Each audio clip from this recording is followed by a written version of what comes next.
Support చేస్తున్నారు. Lokesh deputy CM అయితే తప్పేంటని కూడా మాట్లాడుతున్నారు. సార్ వర్మ గారి వ్యతిరేకం ఉండేది సార్. పవన్ కళ్యాణ్ గారే రేపు ముఖ్యమంత్రిగా లోకేష్ గారిని అనౌన్స్ చేసినా సరే బేషరతుగా క్షమాపణ ఏదైతే బేషరతుగా మద్దతు సిద్ధంగా ఉన్నాడంటే మధ్యలో జన సైనికులకి ఏంటి సార్ నొప్పి? అవునా? పవన్ కళ్యాణ్ గారే బేషరతుగా లోకేష్ గారికి మద్దతు తెలపడానికి రెడీగా ఉన్నారు సార్. ఓకే. ఎందుకంటే ఇప్పుడు మాత్రం ప్రభుత్వంలో నిర్ణయాలు మొత్తం కూడా ఎవరు తీసుకుంటున్నారు? చంద్రబాబు నాయుడు గారు తీసుకుంటున్నారా? కాదా, చంద్రబాబు నాయుడే కదా ఇప్పుడు పెద్దగా ఉండి ఆయనే కదా చేస్తుంది. సార్ నేను ఈ ఇంటర్వ్యూ మొదట్లోనే చెప్పాను సార్, చంద్రబాబు నాయుడు గారు కేవలం ఉత్సవమూర్తి మాత్రమే. మూల విరాట్ అంటే డిఫాక్టో సీఎం గా అన్ని శాఖలకి మంత్రివర్యులుగా లోకేష్ గారే వ్యవహరిస్తా ఉన్నారు. ఓకే. అదనలేని సత్యం పొలిటికల్ వర్గాల్లో అందరికీ తెలిసిన సత్యం ఇది. ఇక దాచేది దాపరికం ఉంది. సో ఇవాళ రేపు ఒక 5 నెలల్లో 6 నెలల్లో మాకున్న ఇన్ఫర్మేషన్ ప్రకారం అయితే 2026కి ముందే లోకేష్ గారిని పట్టాభిషిక్తును చేయడానికి సిద్ధంగా ఉన్నారు. మరి లోకేష్ సీఎం అయితే పవన్ కళ్యాణ్ పరిస్థితి? ఆయనకి సైనికుడిగా పనిచేయడానికి పవన్ కళ్యాణ్ గారు సంసిద్ధంగా ఉన్నారు సార్. అలాంటి స్కోప్ ఉంటుందా? అలా పనిచేసే అవకాశం ఉంటుందా సార్? ఎందుకుండదు సార్? లేకపోతే 21 సీట్లు ఇస్తే ఎందుకు తీసుకున్నాడు? లేకపోతే సార్ ఇంకొక విషయం కూడా అర్థం కావట్లేదు. వీళ్ళ డ్రామాలు ఎలా ఉన్నాయంటే తెలుగుదేశం పార్టీ అండ్ జనసేన ఇద్దరు డ్రామాలు ఎలా ఉన్నాయంటే, రెండు పార్టీలు, నేను అభిమానుల గురించి చెప్పట్లేదు, పార్టీ అధినాయకత్వం గురించి చెప్తున్నాను సార్.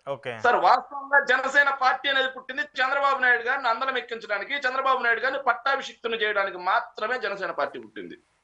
2014లో ఎలాంటి పోటీ చేయకుండా బేషరతుగా బయట నుంచి బహిరంగంగా మద్దతు ఇచ్చి చంద్రబాబు నాయుడు గారిని పట్టాభిషిక్తులు చేయడానికి పూనుకున్నదా.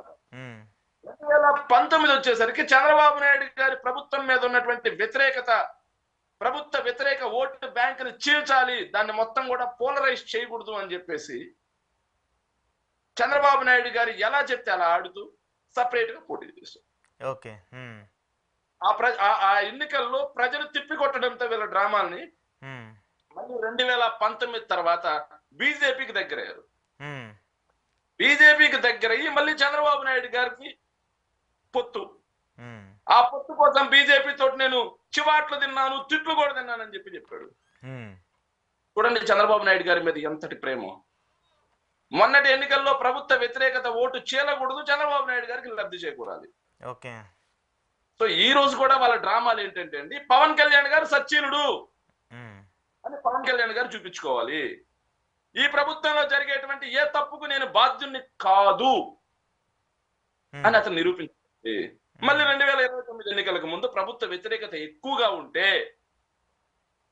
ఆ ఓటుని చేర్చడం కోసం సపరేట్ గా పోటీ చేస్తారు చంద్రబాబు నాయుడు గారి ఆదేశాల మేరకు. లేదు అంటే కలిసే పోటీ చేస్తారు. సో చంద్రబాబు నాయుడు గారు ఎలా ఆడమంటే అలా ఆడే కీలు బొమ్మ, తోలు బొమ్మ, మరబొమ్మ మాత్రమే పవన్ కళ్యాణ్ గారు, ఇది గమనించాలి. అవునా? ఆ సైనికులు పిచ్చోళ్ళు కాబట్టి పవన్ కళ్యాణ్ గారు చెప్పినట్టుగా రోజుకో బుధాన్ని వేసుకొని జెండా కూలీలని పేరు తెచ్చుకున్నారు, పాలేరు సేన అని పేరు తెచ్చుకున్నారు. ఆఖరికి మొన్నటి ఎన్నికల్లో వాళ్ళు ప్రాణాలు పెట్టి మోసారు తెలుగుదేశం పార్టీ జెండాని. ఆ జెండా మోసే కృతజ్ఞత కూడా లేకుండా తెలుగుదేశం పార్టీ కార్యకర్తలు సోషల్ మీడియాలో ఈ రోజు వాళ్ళని ఎంత హేళనగా అవహేళన చేస్తూ బండ బూతులు కూడా తెచ్చుకుంటున్నారు పాపం. ఓకే. ఎందుకు ఇప్పుడు నాకు ఒక పాయింట్, ఇప్పుడు లోకేష్ నాకు ఒక పాయింట్, శేఖర్ రెడ్డి గారు, ఇప్పుడు లోకేష్ డిప్యూటీ సీఎం అయితే మీకేమైనా భయమా వైసీపీకి? లేదంటే పవన్ కళ్యాణ్ డిప్యూటీ సీఎం ఉంటే మీకేమైనా భయమా? సార్ మాకోటి అర్థం కావట్లేదు. ఇప్పుడు మాత్రం లోకేష్ సీఎం గానే ఉంటున్నాడు అంటున్నాం కదా సార్, ఇంకా డిప్యూటీ సీఎం ఏముంది, డైరెక్ట్ సీఎం సీఎం గా ఎందుకు డైరెక్ట్ గా సీఎం ఏమంటున్నాం మేము. మాకెందుకు సార్, వాళ్ళ పార్టీ అది. ఓకే. వాళ్ళ పార్టీలో వాళ్ళు సీఎంలు ఇచ్చుకుంటారో లేకపోతే మంత్రులు ఇచ్చుకుంటారు, ఇంకోటి ఇచ్చుకుంటారు. పవన్ కళ్యాణ్ గారికి డిప్యూటీ సీఎం ఇచ్చారు, లోకేష్ గారిని డిప్యూటీ సీఎం చేయాలి అని వచ్చిన లీక్ స్టార్ట్ చేశారు సార్.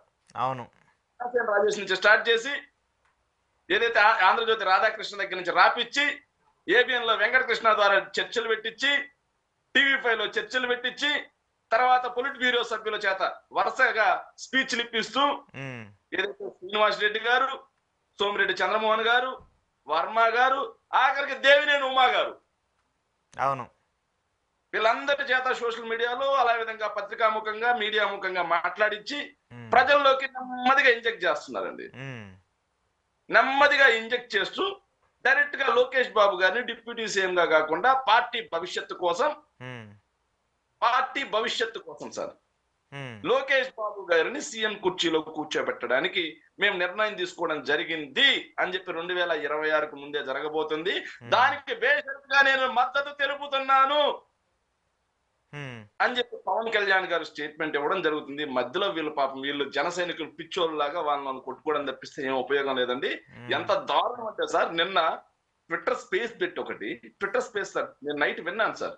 ఎంత దారుణం అంటే పవన్ కళ్యాణ్ గురించి మాట్లాడుతూ సార్ ఇంకెంతకు మించి వెళ్ళలేదు సార్. అవసరమైతే ఎవడ్రా పవన్ కళ్యాణ్ లోకేష్ బాబు గారి భవిష్యత్తుకి అడ్డొస్తాడంటే ఆ రోజు తెలుగుదేశం పార్టీ కోసం ఎన్టీఆర్ నైతే ఎలా బయటకు గెంటామో అలాగా చంద్రబాబు నాయుడు గారిని కూడా గెట్టడానికి సిద్ధం, ఇసురు బయట దొప్పడానికి కూడా సిద్ధం అని చెప్పి ట్విట్టర్ స్పేస్ లో టీడీపీ వాళ్ళు మాట్లాడుతున్నారు సార్. అవునా? Okay okay.